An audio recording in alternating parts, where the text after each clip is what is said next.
Meet Dr. Raj Gopalaswamy, a thought leader at the crossroads. Meet Dr. Raj Gopalaswamy.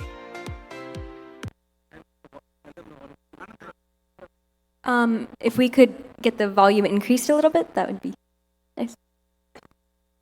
Meet Dr. Raj Gopalaswamy, a thought leader at the crossroads of innovation and inner wisdom. Author of Open Our Minds, he bridges science, strategy, and the spirit, inspired by ancient texts like the Bhagavad Gita. Today, he shares his insight on being happy and making the right choices.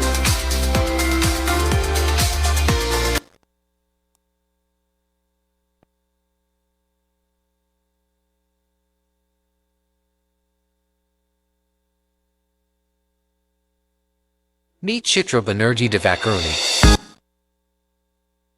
Meet Chitra Banerjee Divakaruni, celebrated author, poet, and professor, whose powerful storytelling bridges myth and modern life. From the Palace of Illusions to The Last Queen, her award-winning works have inspired stage, screen, and soul. Tonight, she speaks on a universal truth, being happy and deciding between choices.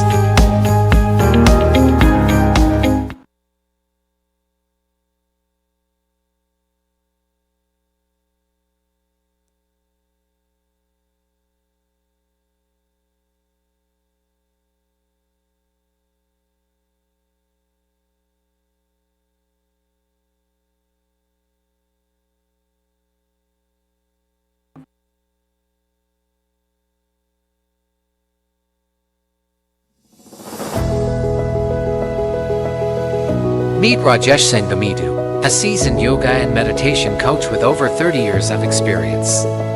Author of Happiness Beyond Mind and Purposeful Capitalist. Rajesh helps us rise above conflicts and choices. Today, he guides us on the path to being truly happy even in the face of difficult decisions. Welcome, Rajesh Sangamidu, guiding from breath to bliss.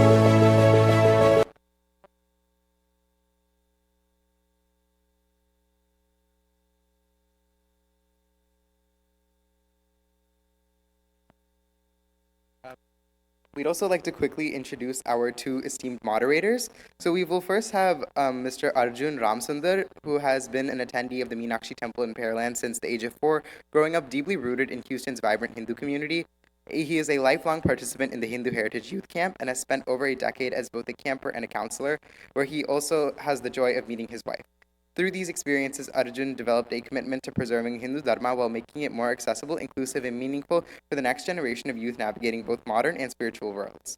Varsha Vasu has been an active volunteer at the Meenakshi Temple for many years with a deep interest in yoga, spirituality, and Hindu art forms.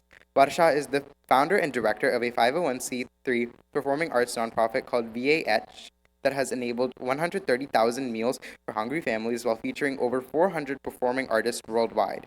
Through merit-based opportunities, she is a Bharatanatyam dancer with performances and accolades across the US and India, a Western Carnatic violinist and music composer for professional dancers.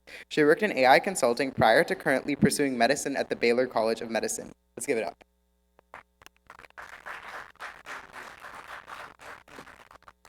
We would also like to invite said moderators on stage.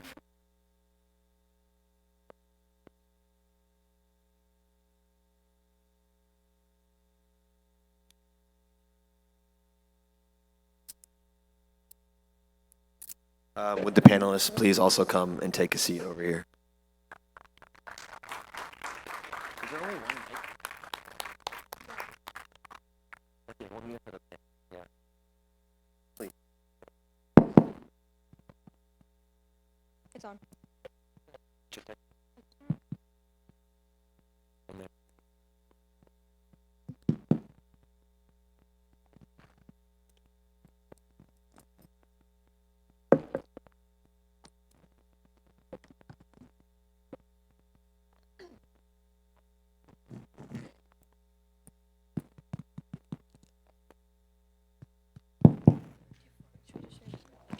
There is a request for everybody to go a little bit in the front so that you can come on the video.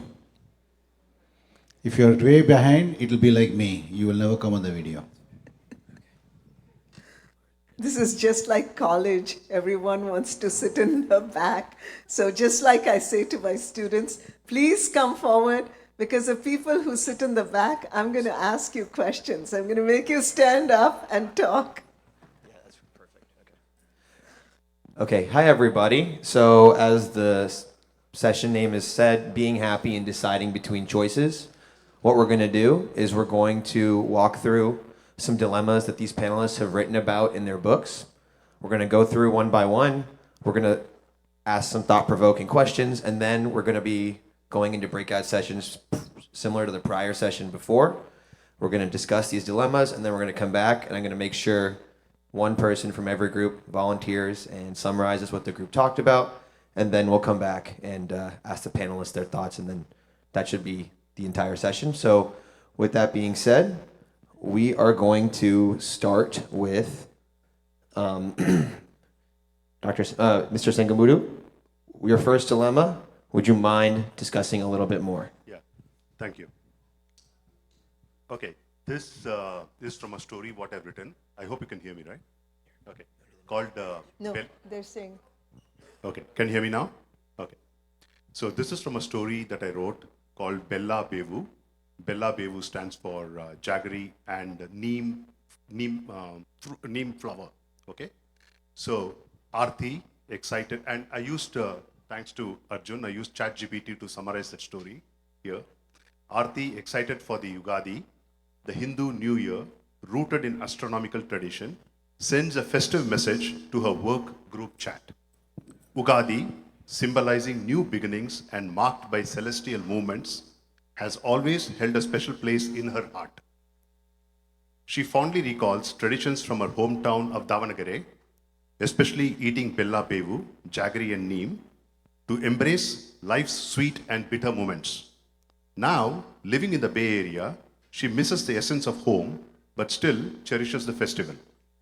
However, her Ugadi message goes unanswered in her large work chat of over 200 colleagues. The silence stings, especially when Eid arrives the next day, and the same group is flooded with cheerful messages, even from close Hindu friends who ignored her earlier greeting.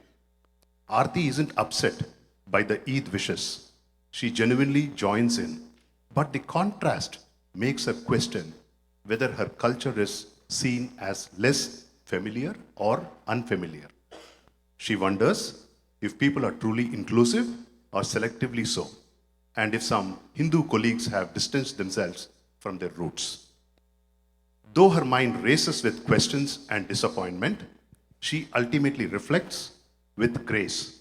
Like the tradition of Bella Bevu, she reminds herself that life is a blend of joy and hardship and chooses to smile through both.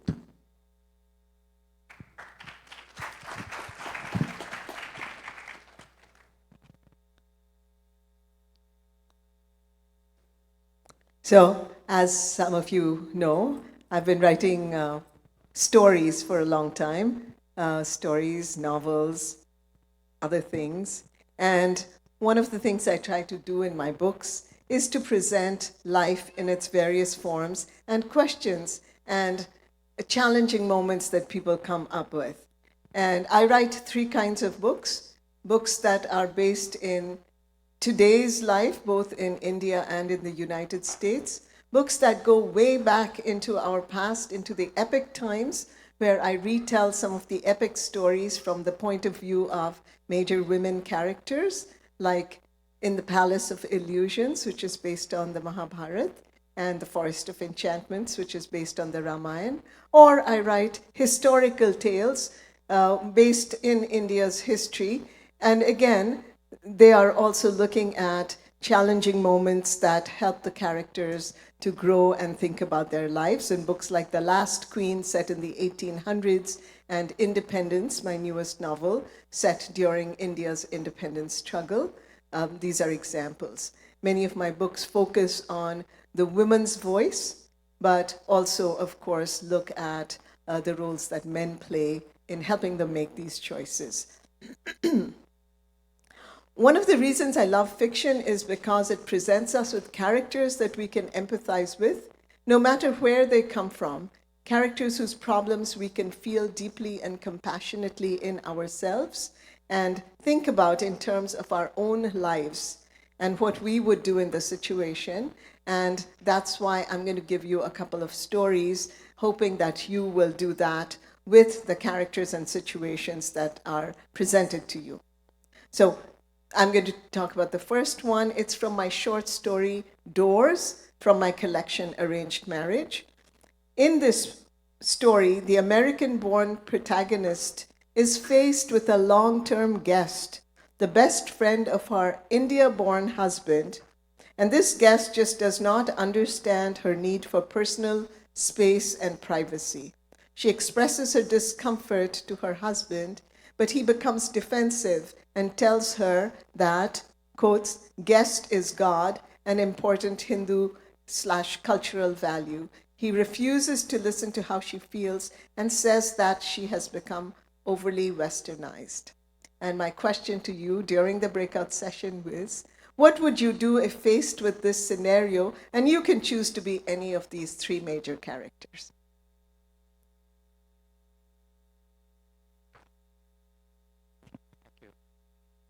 Thank you. Can you hear me?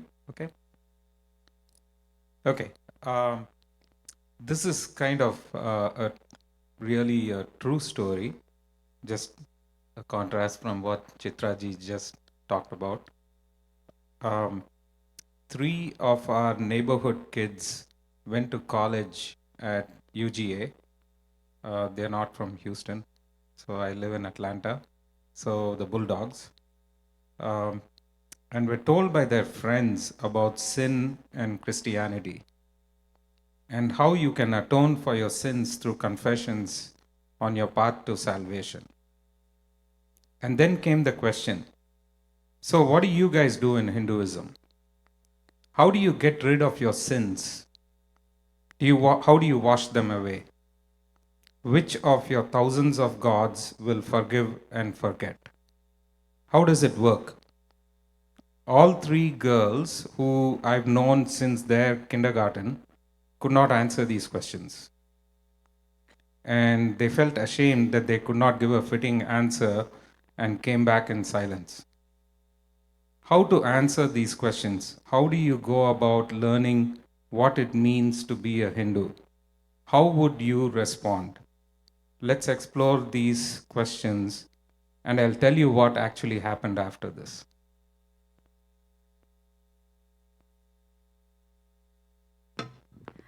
So those were the first three dilemmas. There's three more.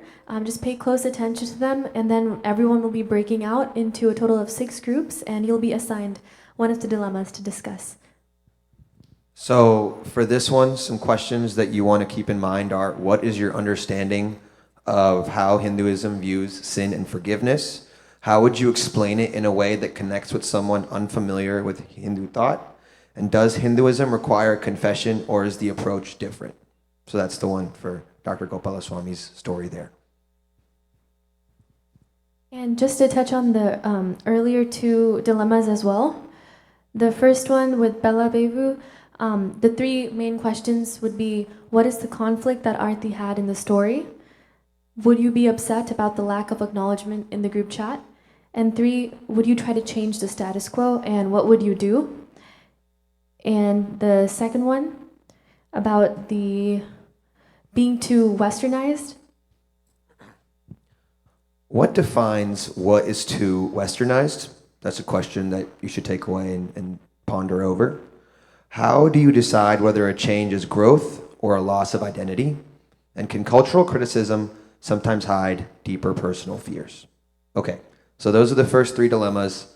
We just give you some questions to think about. We'll be splitting into groups soon, but before we do, they're going to go over 3 more, and then we're going to give you questions for those as well. All right. This is another story from the same book that I wrote. It's called Meet Conflict. Okay? And again, thanks to ChatGPT, I got the summary here. Anita, a single Indian American mother, struggles to raise her daughter Anya with traditional vegetarian values while navigating life in California. Her demanding job leaves little time for parenting, and Anya, influenced by peers, grows distant from her roots. Anita's parents, Santosh and Lakshmi, arrive from India to help, but the visit takes a turn when they discover Anya has eaten a Big Mac. Shocked and hurt, they question Anita, who is equally unaware and overwhelmed. The generational and cultural gap becomes painfully clear, with Anya yearning to fit in and her grandparents feeling out of place. Tensions rise, culminating in Santosh deciding to cut short their visit. But when Anita tearfully reveals that her ex-husband, Jay, introduced meat into their home, leading to conflicts and eventually divorce, her parents soften. Anita's emotional confession bridges the gap, and her parents choose empathy over judgment. They embrace her struggles and decide to stay, offering quiet, unconditional support. The story explores. I'm going to stop that and probably leave that for discussion. That's ChatGPT, last part of the summary, which I don't want to give.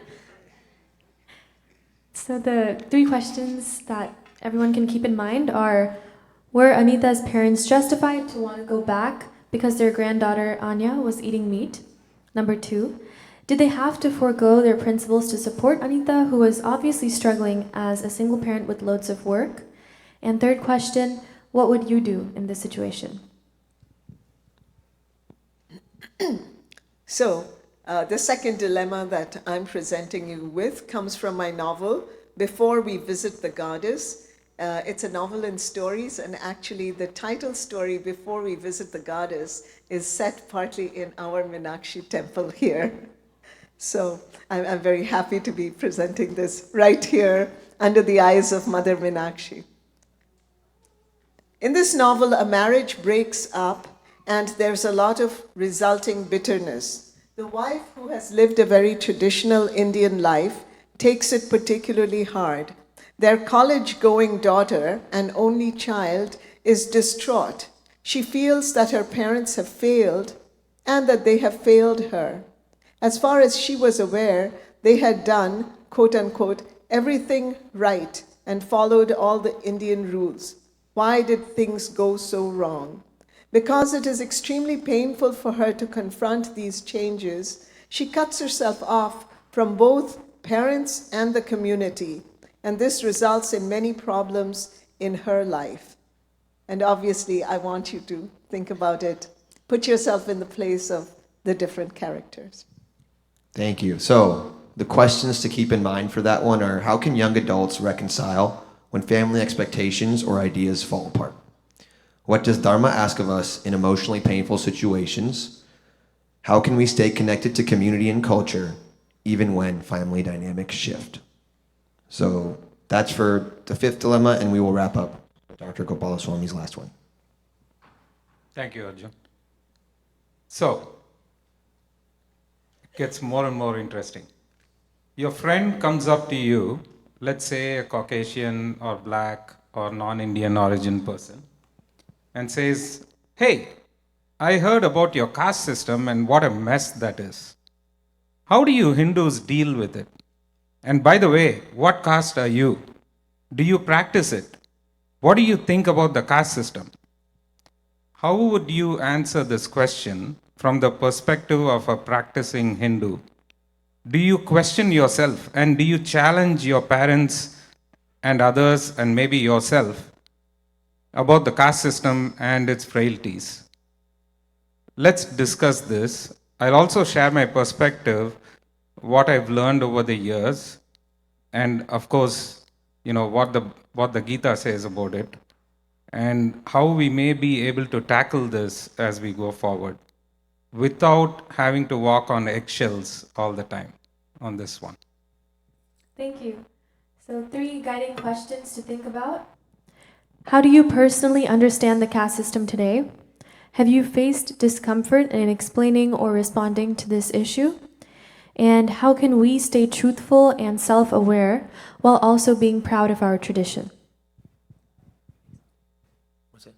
Yeah. Okay, so Now is the interactive portion. So I'm trying to figure out still how to do this. I had this idea, but the seats aren't full. So if you could come up from the back, that would also be appreciated.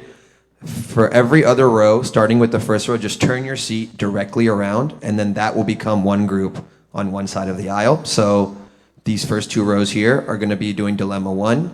Second 2 will be doing dilemma 2. Third 2 on this side will be doing dilemma 3. First 2 here, dilemma 4. Second 2, dilemma 5. Third 2, dilemma 6. Remember the questions we talked about? I can always come around and we can discuss what the questions were as well. So, yes. Yes. So the first one over here is Bella Bevu, right? So the neem and the, sweet and sour, the jaggery. Yes. The second one is too westernized, right? The third one was, oh yes, sorry. The second one is a long-term guest. Yes, go ahead. Sure, I'll figure out how to do that. Okay. And then you can just finish the rest. The third one. The third one, if you're group 3, is responding to Christian views of sin. The fourth one is the meat conflict about Anita and her granddaughter. Yeah, the fifth one is right on stage right. Left Yes, side. second 2 rows on stage right here. And the last one is about the caste system questions from non-Indian friends. Yeah, and I'll find a way to put these on the screen. If you have any questions.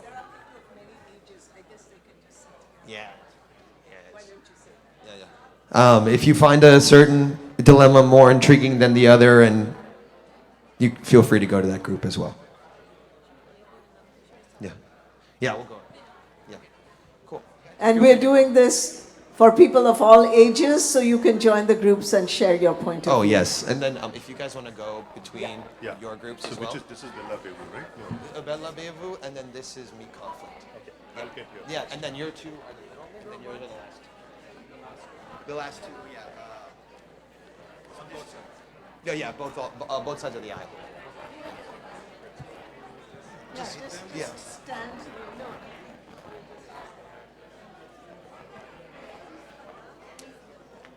Yeah, I'm trying to figure out how to put it on. I'm trying to figure out how to put it on the screen. But I'll come around actually. Yeah.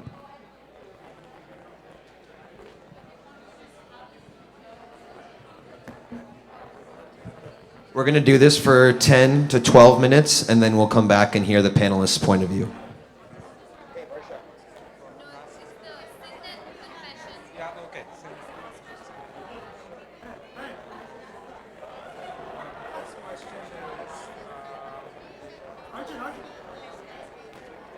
What do you do to handle sin? How do you handle sin and confession?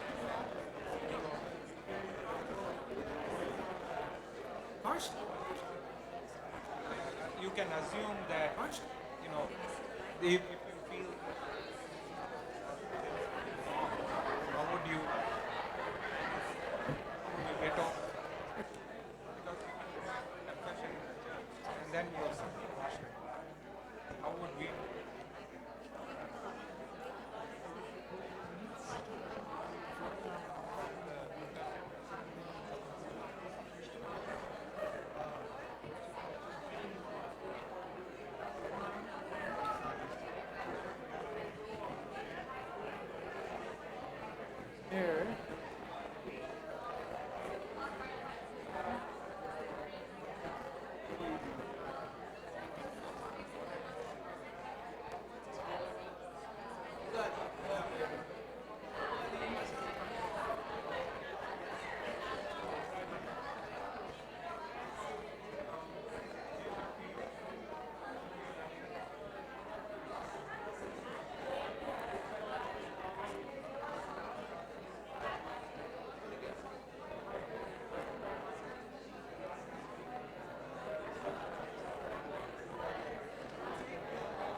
5 minutes left to discuss. 5 minutes.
Like even though it's probably like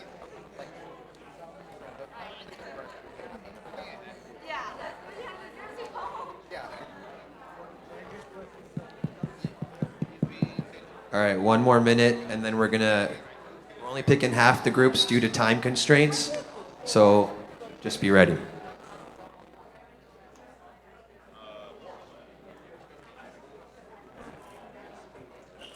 It's good, right?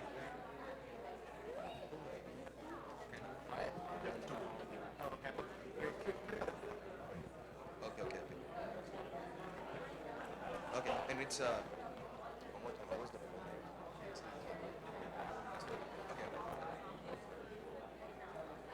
30 seconds.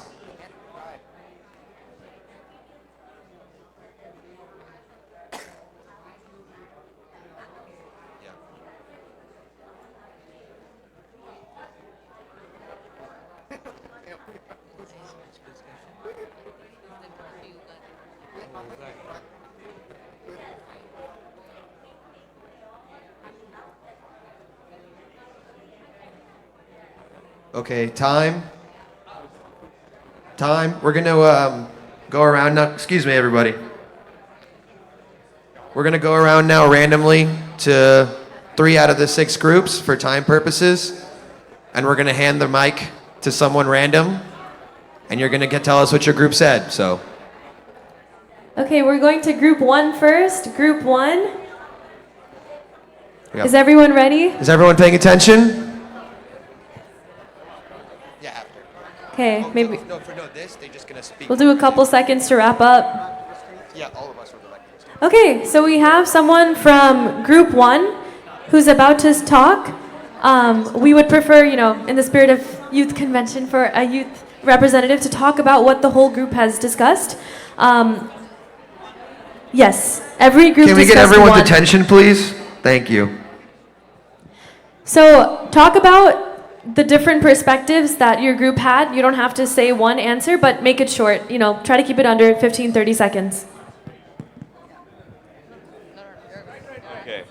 So we discussed the expectations from the protagonist's angle when sending the happy Ugadi wish in a work chat. We wondered two things. One, is it just to expect a returned wish?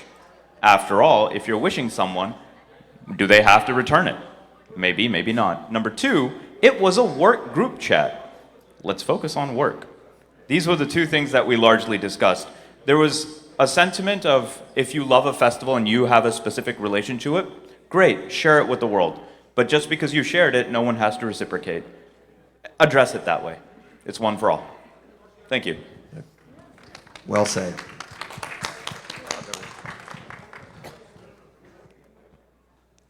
You ready to talk about what you guys discussed?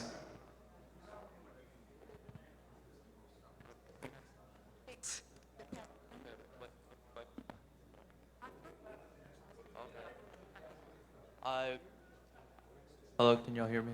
I would say that to answer that question. Okay. What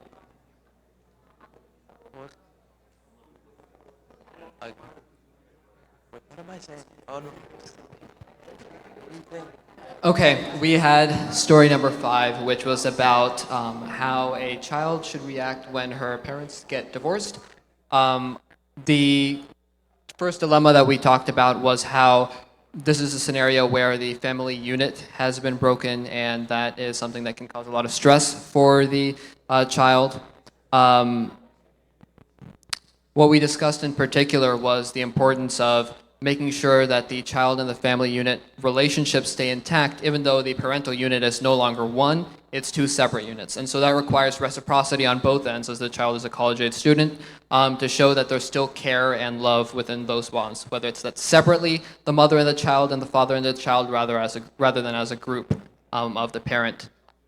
The other thing we talked about in specifics to our Indian culture is that divorce is still not really seen as a common option, or oftentimes even an option that should be present. Because of that, there are a lot of views in our community that may be a little bit outdated or maybe a little bit harmful to people who have gone through those divorce outcomes.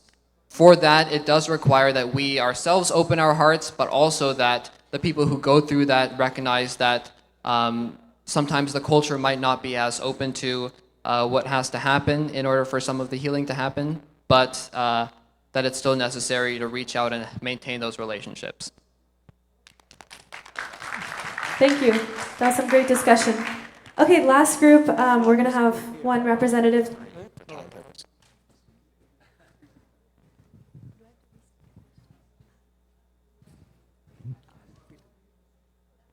So basically what we said, we talked about the concept of how in Christianity you wash away the sins and how that applies to us. And so we said that once you've done the sin, there is a consequence and you have to face that consequence. There's no getting away from that consequence. But what you do is you do that self-introspection. You have to admit what you did. And once you've done that, it's kind of like a clean chit. You do good karma, then you move on with your life. You face that consequence, and then you move on. You move forward with your life, and you don't repeat that consequence, and you make sure that if you know someone who's going to do that, you stop them from doing that as well. Did I miss anything? Okay, we're going to invite our panelists back to the stage to discuss the dilemmas. And at the time, if anyone wants to share, at the end, we'll have more time. No.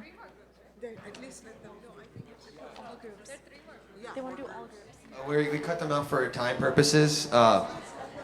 Okay, go for it. Okay, we are running short on time, but we still want to hear from everyone. So we'll hear from this group. Hello. Our scenario was about the grandchild eating meat and the grandparents having a lot of conflict with that. And we were discussing from the grandparents' perspective what's the best way to approach it.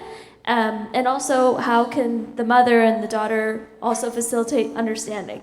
So kind of what our group agreed on is that there has to be mutual, an effort to put in respect and understanding on both ways. So the grandparents have to understand like that they want to support their daughter, and they should also try to maybe educate their granddaughter by bringing in influences from like the temple, or bringing in a priest, or encouraging the whole family to visit the temple together, and then try to encourage in a more soft way the grandchild to embrace her faith. And then we also talked about maybe making adjustments to make the grandparents more comfortable, like having a separate fridge to keep the meat, or encouraging the grandchild to not eat meat for the short period of time that the grandparents are visiting, so then they can honor those wishes, because at the end of the day, there should be like harmony and like support in the family, and it has to go both ways.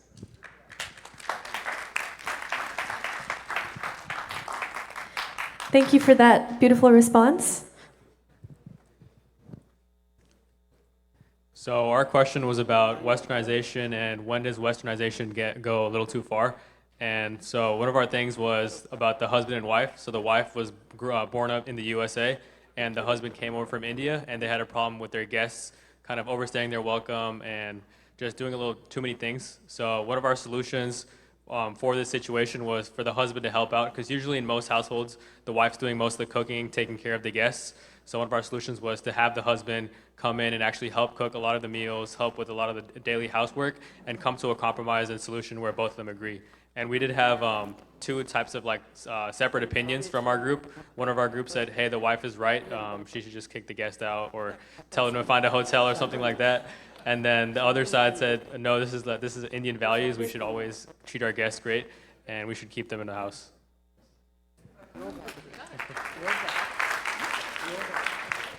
Lovely response and different perspectives. One more group left.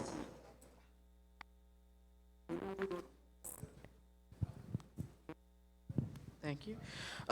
So the main thing from our group was that the caste system, by the way, our question was on the caste system and how it has changed over time. Our understanding of the caste system essentially boils down to, one, it was a lot less rigid and was more so just meant as like a way of classifying people by job more than anything else. It was a lot less rigid, but over time, through external influences, it rigidified, and now it's become more of an issue than anything else. And so what we should do is work towards the original system, where it's just like, okay, you have your people, we have my people, we coexist, there's no more issues.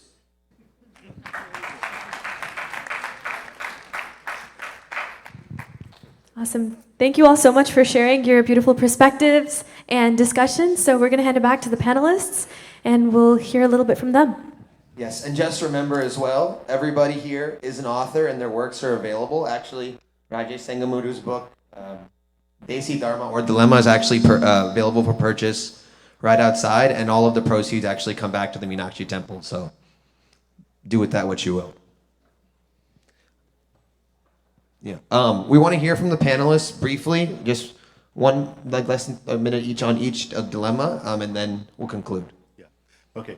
First of all, thank you, all of you, for participating in this activity. It's been wonderful to learn from you, your perspective.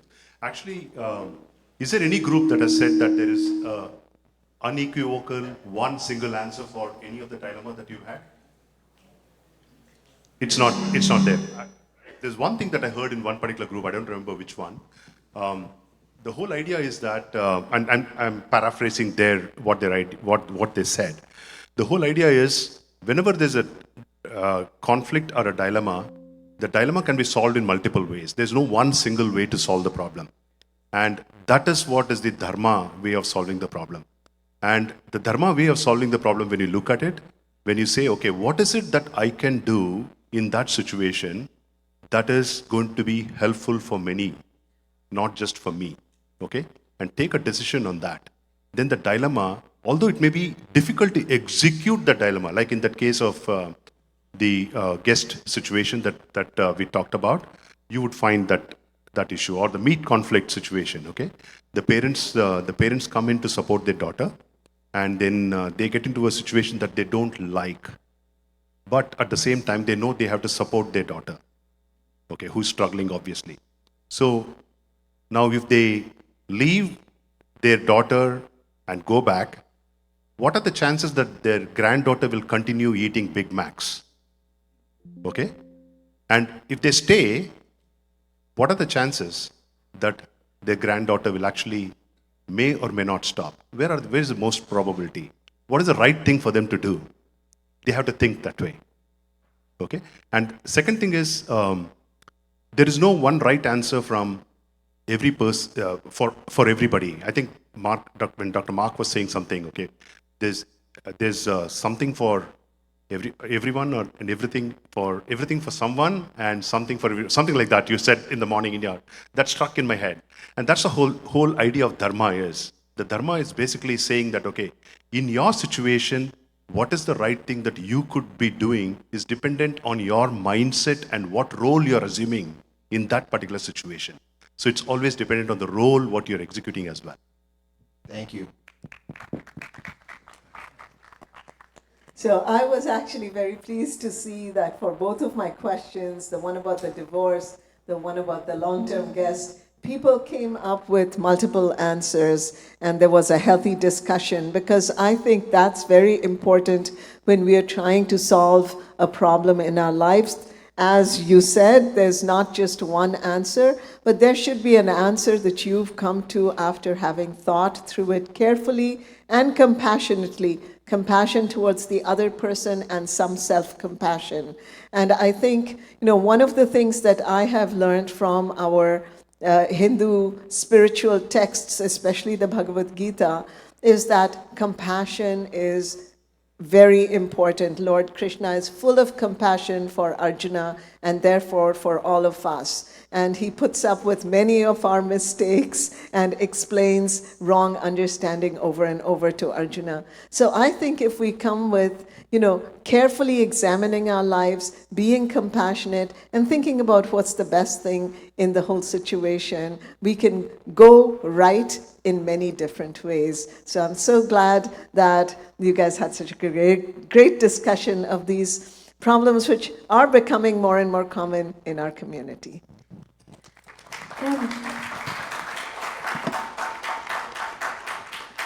If you don't mind me asking a follow-up to one of your prompts. Yes. So the Aditi Devo Bhava, guest is God. That's in our scripture, but it can be interpreted in several ways, like what is the definition of guest, the way our scriptures define guests in so many ways, and maybe how that meaning has evolved, and also how beautifully our scripture can define boundaries. So can you touch a little bit on that? Right. And I think this is very true of our scriptures. That's a great question, because when we read our stories from our Puranas and our epics, different people deal with similar situations in different ways, and they're all correct things that they do, but they don't do the same thing. So I think our scriptures are always saying that look at the context. And what they're really saying is look at the context, look at the greater good, and look at whether you're coming at it selfishly or from a larger compassionate viewpoint. And then you will come up with your own answer. At the end of the Bhagavad Gita, Lord Krishna says to Arjuna, listen, I told you everything I have to tell you, but now you have to make your decision. I'm not going to make it for you. Beautiful answer. Thank you. Yeah, I just wanted to add to what Chitraji just said. A lot of the Puranas and so many other teachings, Bhagavad Gita especially, very, very metaphorical. So a guest might be a guest to your mind. So anger is a guest you definitely do not want to host. And similarly, Rajesh knows this, we call it 2KLM3, Kama, Krodha, Lobha, Moha, Mada, Matsarya. So these 6 attributes, anger, excessive desire, those types of things, they're unwelcome guests. But you want to welcome the other good guests, obviously. Okay, that was just a quick ad.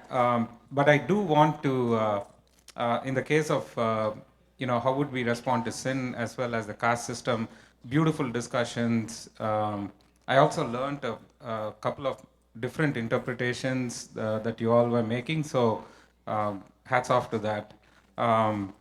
I did want to, Rajesh stole one of the things. I was going to mention Dr. Halpern's quote, and I did make notes, so I'm going to just read it out. Nothing is right for everyone, everything is right for someone. Right there. I mean, that was awesome to see and listen. So thank you so much for that. That's Dharma right there. And then Dr. Wembu, he said humility and contentment. I just wanted to reflect on that. I've been thinking about it all the time. That's straight out of the Gita. In fact, everything is out of the Gita. Gauranga Das Prabhu, he said 4 sutras. So if you think about it, all the answers revolve around respect, restraint, reciprocation, responsible service.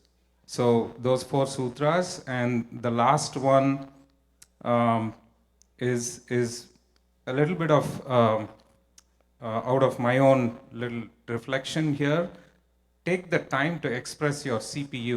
I just keep going back to that, the curiosity and passion to understand, and you all showed that really, really well. So in the case of washing away the sins and the law of karma, as long as we understand the law of karma, and you all said that, when actions do have consequences, and it's the most simple, physical reality, mental reality, anything choices we make, it's going to result in some consequence, and we have to be prepared with that consequence, how we are going to handle that. That's a very, very simple law of karma, but it sounds simple, but in reality, when we have to make choices, there's not a single answer. Nothing is right for everyone, everything is right for someone. So that's right there. And the caste system, chapter 4, Bhagavad Gita, go look it up. Krishna describes the 4, varnas and caste system and all that. But here's the key. It all goes back to guna and karma, which means that entire system that Krishna defines is based on your personality and the actions that you take. It has absolutely nothing to do with your birth. So please do not make that mistake at all. And I learned a lot over the last 5-6 years on this thing, and quite passionate about it. This caste system has been taken to a very, very different kind of route. It needs to be completely eradicated. Thank you. Can I say one last thing? Oh, go ahead. Okay. So I wanted to say, because the question of sin came up. So I have a women's Bhagavad Gita group. It's an online group. We've been doing it for over a decade. I love this Gita group. It's filled with wonderful, intelligent women. And we have just done a verse that those of you familiar with the Gita will know. It's my absolute favorite verse, and it deals with the whole question of sin. And the Lord says to Arjuna, it's the last piece of instruction he gives him. He says, Sarva dharman parityajya mamekam sharanam braja aham tva sarva papebhya moksha ishyami ma shuchaha. And he says, surrender to me, I'll take care of all your sins. But he's not saying surrender 20%, 25%, 30%. He means surrender to me 100%. If I have a problem and I truly go to the Lord or the divinity in my heart and say, I don't know what to do.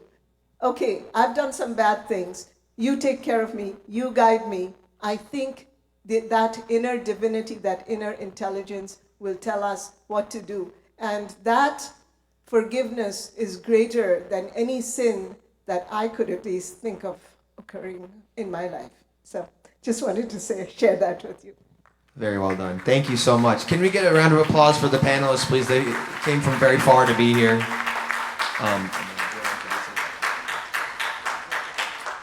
Thank you for your wonderful insight. It was so great hearing from your knowledge and experience. And thank you to the audience for partaking in this and for, talking about these tough dilemmas.